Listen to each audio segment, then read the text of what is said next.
প্রিয় ছাত্রছাত্রীবৃন্দ, তোমরা কেমন আছো? অনলাইন ক্লাসের ধারাবাহিকতায় আমি রেশমা আক্তার, প্রভাষক ব্যবস্থাপনা, হাজির হয়েছি চরকালেখান আদর্শ কলেজের পক্ষ থেকে। প্রিয় ছাত্রছাত্রীবৃন্দ, কোভিড-19 করোনা ভাইরাস থেকে মুক্ত রাখার জন্য বাংলাদেশ সরকারের সম্মানিত প্রধানমন্ত্রীর নির্দেশ অনুসারে এই অনলাইন ক্লাসের আয়োজন। আমরা তাকে সাধুবাদ জানাই। তোমাদের সবার দৃষ্টি আকর্ষণ করছি আজকের ক্লাসটি মনোযোগ সহকারে দেখার জন্য। আজকে আমি ক্লাস করাবো একাদশ শ্রেণীর সাবজেক্ট হচ্ছে ব্যবসা সংগঠন ও ব্যবস্থাপনা। ব্যবসা সংগঠন ও ব্যবস্থাপনা প্রথম অধ্যায় ব্যবসায়ের মৌলিক ধারণা, এই অধ্যায় থেকে অলরেডি আমি একটি ক্লাস নিয়েছি, তোমাদের প্রথম দিনই সূচনা ক্লাস। সেদিন আমি পড়িয়েছিলাম ব্যবসায়ের সংজ্ঞা এবং এর বৈশিষ্ট্য। আশা করি তোমাদের মনে আছে। তারপরেও একটু সংজ্ঞাটা বলে নিই যে ব্যবসায় বলতে আমরা কি বুঝি। ব্যবসা হচ্ছে ইংরেজি বিজনেস শব্দের বাংলা প্রতিশব্দ। এই বিজনেস শব্দটি এসেছে বিজিনেস শব্দ থেকে। বিজি অর্থ সর্বদা ব্যস্ত থাকা। ব্যবসা হচ্ছে এমন একটি কাজ যেখানে কাজের দিনান্তে কোনো শেষ নেই, প্রতিনিয়তই এর কাজটা প্রক্রিয়াধীন চলতে থাকে। তাই সর্বদা ব্যস্ত থাকা এই কাজটিকে ব্যবসা হিসেবে অভিহিত করা হয়েছে। এবার দেখি কাকে বলে। মুনাফা সংগ্রহের উদ্দেশ্যে বা মুনাফা অর্জনের উদ্দেশ্যে সব ধরনের অর্থনৈতিক বৈধ কার্যাবলীকে ব্যবসা বলে। সবসময় তোমরা মনে রাখবে, শুধু মুনাফা অর্জন নয়, কাজটি হতে হবে বৈধ, তাহলেই সেটি হবে ব্যবসা। আমরা আমাদের আজকের যে পড়া সেটিতে যাচ্ছি। আমরা আজকে পড়ব ব্যবসার মৌলিক ধারণা থেকে। এর শিক্ষাফল হচ্ছে ব্যবসায়ের কার্যাবলী। আমাদের আজকের আলোচনা ব্যবসায়ের কার্যাবলী। ব্যবসা করতে হলে সুনির্দিষ্ট কিছু কাজ করতে হয়। আমি পারবো না। সেই কাজগুলো কি আমরা একটু দেখব। সেই কাজগুলো হচ্ছে প্রথমে উৎপাদন। যদি উৎপাদনই না হয় পণ্য ক্রয় বিক্রয় এই কিছুই করা যাবে না। ব্যবসার তিনটি প্রধান কাজের মধ্যে একটা হলো ক্রয়, মধ্যবর্তীতে হচ্ছে উৎপাদন, তৃতীয় পর্যায়ে হচ্ছে বিক্রয়। অর্থাৎ প্রথমে কাঁচামাল ক্রয় করতে হবে, তারপরে পণ্য উৎপাদন করতে হবে, তারপরে যদি বিক্রয় হয় তখনই মুনাফা দেখা দেবে এবং আমাদের বিনিয়োগকৃত সেই মূলধন বেরিয়ে আসবে। সুতরাং ব্যবসায়ের প্রথম ও প্রধান কাজ হচ্ছে উৎপাদন। উৎপাদন কি? উৎপাদন হচ্ছে পণ্য উৎপাদন করে চূড়ান্ত ভোক্তার হাতে পৌঁছে দেওয়া। অর্থাৎ বিভিন্ন স্থান থেকে কাঁচামাল সংগ্রহ করে সেই কাঁচামালকে একটি তৈরি পণ্যে রূপদান করাই হচ্ছে উৎপাদন। আর এই রূপদান যার মাধ্যমে আমরা করি তা হচ্ছে শিল্প।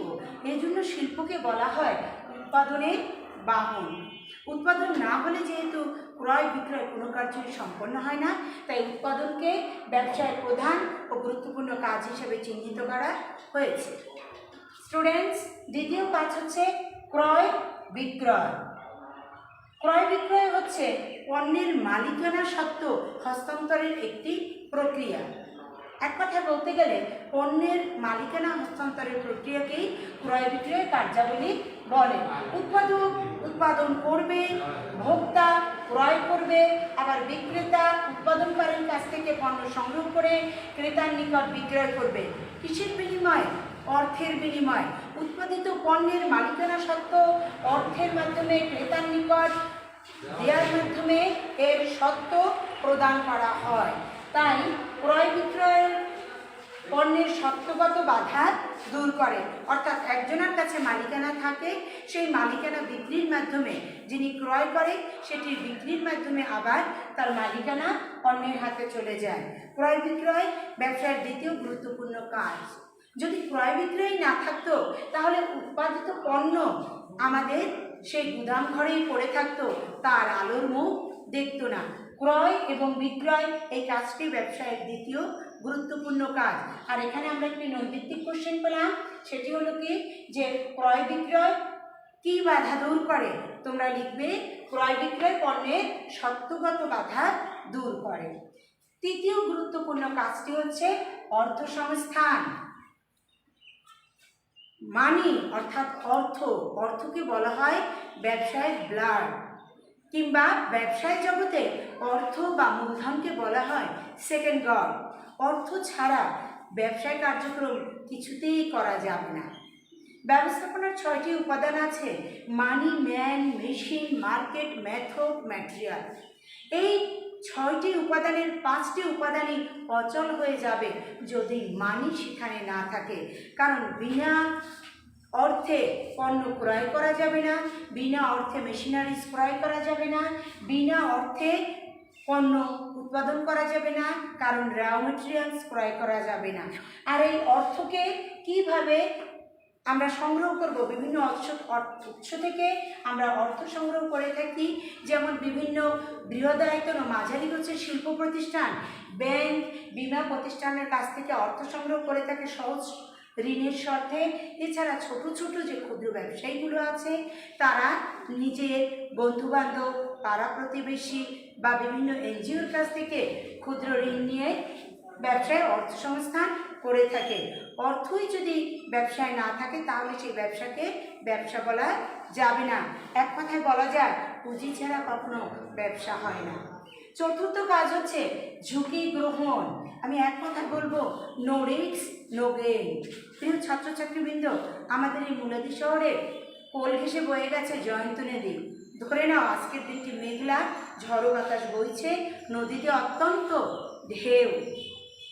তোমাদের মধ্যে কেউ ইলিশ মাছের বিজনেস করতেছ, নদীর পাড়ে গিয়ে দেখলে যে এত ঢেউ, কিছুতেই ওপারে যাওয়া যাবে না। কিন্তু তোমরা অলরেডি তথ্য সংগ্রহ করেছো যে 400 টাকা কেজির মাছ এটা ওপারে 1000 টাকা বিক্রি হচ্ছে।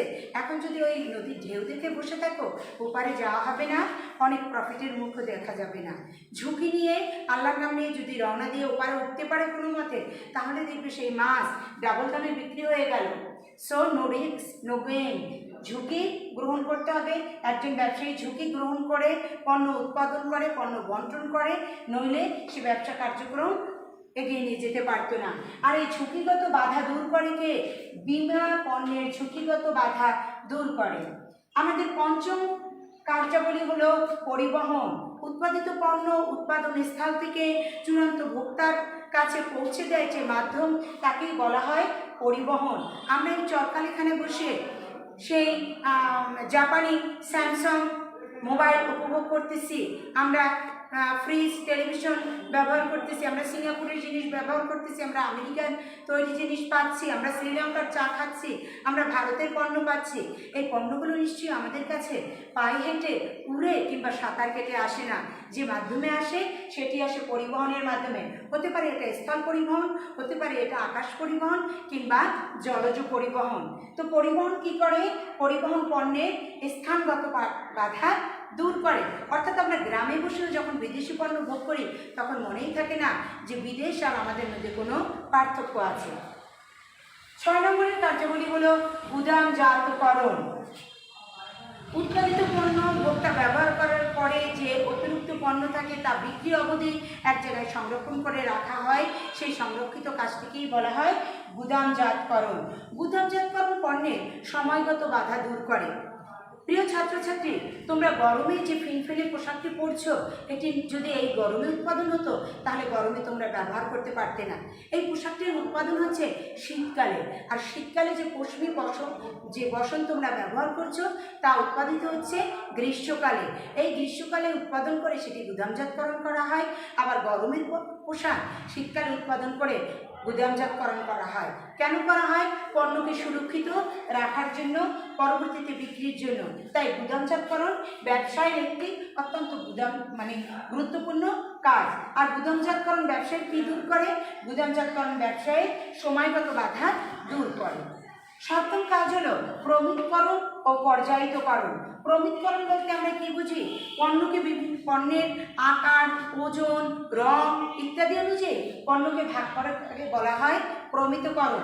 আর এই যে প্রমিতকরণ করার পরে পণ্যকে যে বিভিন্ন ভাগে ভাগ করা হয় তাকে বলা হয় পর্যায়িতকরণ।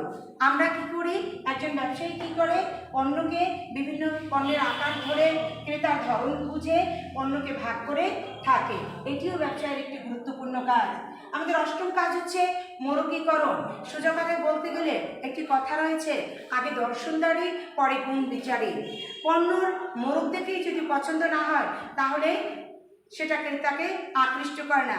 আমাদের বাজারে বিভিন্ন ধরনের ক্রেতা আছে, 1 বছরের শিশু থেকে সে 90 বছরের বৃদ্ধ, সেও পণ্যের একজন ক্রেতা। যখন 1 বছরের শিশু তার বাবার কোলে চড়ে দোকানে যায়, সেই ঝলমলে চিপসের প্যাকেটটি দেখে সে সেটা নেওয়ার জন্য উদ্যোগ গ্রহণ করে, ফলে সেটি বাবা ক্রয় করতে বাধ্য হয়। এভাবেই মোরগীকরণ পণ্যকে ভোক্তার নিকট আরও বেশি আকর্ষণীয় করে তোলে।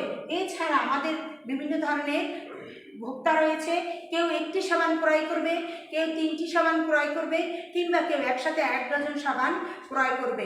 তো এই ভোক্তার ধরন অনুযায়ী সেই আলাদা আলাদা সাবানটিকে প্যাকেট করা হয়, অর্থাৎ ভোক্তার চাহিদা অনুযায়ী পণ্যকে বিভিন্ন ভাগে ভাগ করে আকর্ষণীয় প্যাকেটে মোরগীকরণ করাকেই বলা হয় মোরগীকরণ।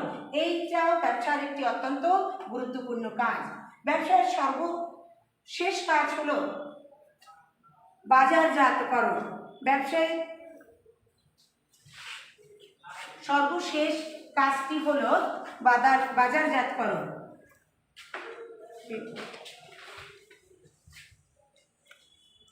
বাজারজাতকরণ। অন্ধকারে তোমাদের এই ম্যাডামের হাসি আর লিওনার্দোর আঁকা সেই মোনালিসার হাসি দুটোই এক মনে হবে। কারণ কি? কারণ কোনোটাই তোমরা দেখতে পাচ্ছ না। যখন আলোতে দেখতে পাবে তখন বুঝতে পারবে দুই হাসির পার্থক্য কী, তখনই তোমরা সেটাকে গ্রহণ অথবা বর্জন করবে। তুমি পণ্য উৎপাদন করলে, পণ্যকে ব্যবহার করলে না, পণ্য সম্পর্কে কাউকে জানালে না, তাহলে সেই পণ্য ক্রয় করতে কেউ উৎসাহিত করবে না। বাজারজাতকরণ পণ্য সম্প্রসারণের কাজটি করে। যেমন সোজা কথায় বলতে গেলে একটি কথা আছে, প্রচারই প্রসার। পণ্যের প্রসার যদি করাতে চাই, পণ্যকে অধিক বিক্রি যদি বাড়াতে চাই, তাহলে অবশ্যই বাজারজাতকরণের মতো গুরুত্বপূর্ণ কাজটি করতে হবে। তাই বাজারজাতকরণ পণ্য সম্পর্কে ক্রেতাকে পণ্য সম্পর্কে জানতে বা জানাতে অধিক বেশি কাজ করে। পণ্য সম্পর্কে ক্রেতার ধারণাকে উৎপাদনকারীর নিকট পৌঁছতে সাহায্য করে। তাই বাজারজাতকরণ ব্যবসায়ের আরেকটি গুরুত্বপূর্ণ কাজ। প্রিয় ছাত্রছাত্রী, আজ এই পর্যন্তই। তোমরা সবাই ভালো থাকবে, ঘরে থাকবে। সামনে শীত, করোনার প্রকোপ আরও বেশি বেড়ে যাবে। তোমরা নিজেদেরকে সুরক্ষিত রাখবে। তোমরা নিজেকে সুরক্ষিত রাখবে বলে বাংলাদেশ সরকারের মাননীয় প্রধানমন্ত্রী শেখ হাসিনার নির্দেশ অনুযায়ী আমরা এই অনলাইন ক্লাসের প্রয়াস চালাচ্ছি। আশা করি এটা তোমরা দেখবে, শুনবে এবং ঘরে বসে অধ্যয়ন করবে। সবাই ভালো থাকবে। আল্লাহ হাফেজ।